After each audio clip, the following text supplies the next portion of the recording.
Hi friends, மல்லி சீரியலில் இதுக்கப்புறம் என்ன நடக்க போதா அப்படின்றத இந்த வீடியோவில் பார்க்கலாம். இப்போ மல்லி விஜய் ரெண்டு பேரும் பிரிஞ்சிருக்காங்க. விஜய் வந்து மல்லியோட முகத்தை கூட பார்க்க முடியாத ஒரு நெருக்கடியில் இருக்காரு. வெறுத்து போயிருக்காரு, அந்த அளவுக்கு வெறுத்து போயிருக்கிறாரு. மல்லிக்கு சமைச்சு தர சாப்பாடையும் சாப்பிடாம, மல்லியை பார்க்கவும் பார்க்காம, பேசவும் பேசாம, எந்த ஒரு ஹெல்ப்பும் கேட்காம ஒரு மேல் நர்ஸை வச்சுக்கிட்டு கஷ்டப்பட்டுட்டு இருக்கிறாரு. இந்த அளவுக்கு அவர் வந்து மல்லியை வெறுத்து ஒதுக்கிறதுக்கு காரணம் வெண்பாவை சொல் பேச்சை கேட்காம, அதாவது விஜய் வந்து சொன்னதையும் கேட்காம அந்த கிரவுண்டுக்கு கூட்டிட்டு போனதுனால இந்த அளவுக்கு தொலைச்சிட்டு இந்த 4 நாளா வந்து தேடிக்கிட்டு இருக்கிறது தான் வந்து பிரச்சனையே. இப்போ வந்து நம்ம வெண்பா கிடைச்சிட்டாங்க அப்படின்னா விஜயோட கோபம் தீந்துடும். அதாவது முழுசா தீரல அப்படின்னாலும் பாதிக்கு பாதியாவது தீரும். ஆனா இந்த ராஜி வீட்டுல இருக்கிற வரையும் சத்தியமா அந்த ஒரு விஷயம் நடக்கவே போறதில்ல. பாதி வந்து மல்லி மேல இருக்கிற கோவம் தீந்தாலும் வெண்பா கிடைச்சதுக்கு அப்புறம் கண்டிப்பா வெண்பா கிடைக்கதான் போறாங்க. வெண்பா கிடைக்காம இருக்கிறதுக்கு சான்ஸே இல்லை. சீரியல் வந்து ரன் ஆகாது. அதனால கொஞ்சம் லேட் ஆனாலும் வெண்பா வந்து கண்டிப்பா கிடைச்சிட போறாங்க. இப்போ ஹாஸ்பிட்டல்ல இருந்து தப்பிச்சு ஓடி வந்துட்டு இருக்காங்க. அங்க வந்து அந்த ரவுடிங்க கிட்ட இருந்து சிக்காம எப்படியாவது அங்கிருந்து எஸ்கேப் ஆயிட்டாங்க அப்படின்னா கண்டிப்பா வந்து கூடிய சீக்கிரத்திலேயே மல்லி விஜய் ரெண்டு பேரையும் வந்து சேர்ந்துருவாங்க நம்ம வெண்பா. ஸோ அதனால கூடிய சீக்கிரத்துல வெண்பா வந்து சேர்ந்துருவாங்க. விஜயும் வந்து மல்லி மேல இருக்கிற கோவம் பாதி தீந்துரும். மீதி கோவம் இருக்க நாளாக வந்து சரியாயிடும். ஆனா இது எல்லாமே ராஜி அந்த வீட்டுல இருந்தா கண்டிப்பா நடக்க போறதில்ல.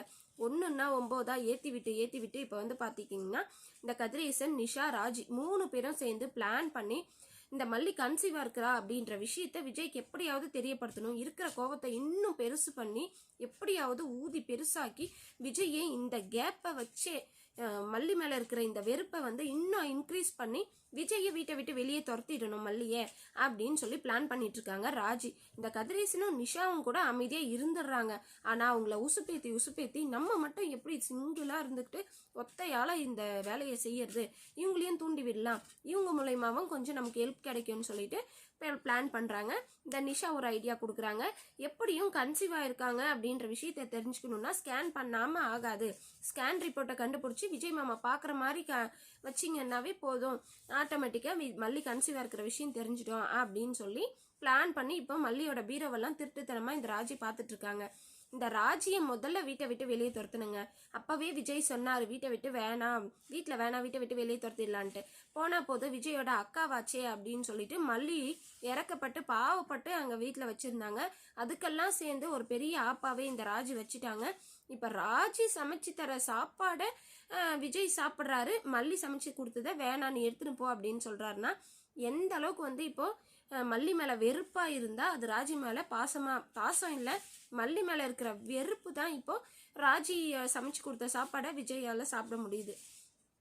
ஸோ இதெல்லாம் வந்து பார்த்தீங்கன்னா வெண்பா கிடைச்சதுக்கு அப்புறம் மாறும். ஆனால் மாற விடாம இன்னும் மல்லி மேல கோவத்தை உண்டு பண்றதுக்காக எல்லாம் இருக்கிற தப்பு நம்ம மல்லி மறைக்கிற விஷயம் இதெல்லாம் ஆதாரத்தோட கண்டுபிடிச்சி விஜய் கிட்ட காமிச்சு அப்படியே வெளியே துரத்திடலான்னு பாக்குறாங்க. அதனால பார்த்தீங்கன்னா மல்லி இதை கொஞ்சம் எச்சரிக்கணும். ராஜி வந்து பார்த்தீங்கன்னா கொஞ்சம் வான் பண்றதெல்லாம் முடியாது. கையில அடி உதவுவது போல் ஆனால் நம்ம உதவ மாட்டாங்கன்னு சொல்லுவாங்க. அதனால பார்த்தீங்கன்னா ராஜி கொஞ்சம் கைவசம் காமிச்சாங்க, கையில கொஞ்சம் பழுத்து விட்டாங்க அப்படின்னா ரொம்பவே அருமையா இருக்கும். கொஞ்சம் அடங்கி இருப்பாங்க. பார்க்கலாம். அந்த மாதிரி சீன் ரொம்ப நாள் ஆச்சு ராஜி வந்து அடி வாங்கி நம்ம மல்லிக்கிட்ட. அதனால இந்த டைம் வாங்குவாங்கன்னு நினைக்கிறேன்.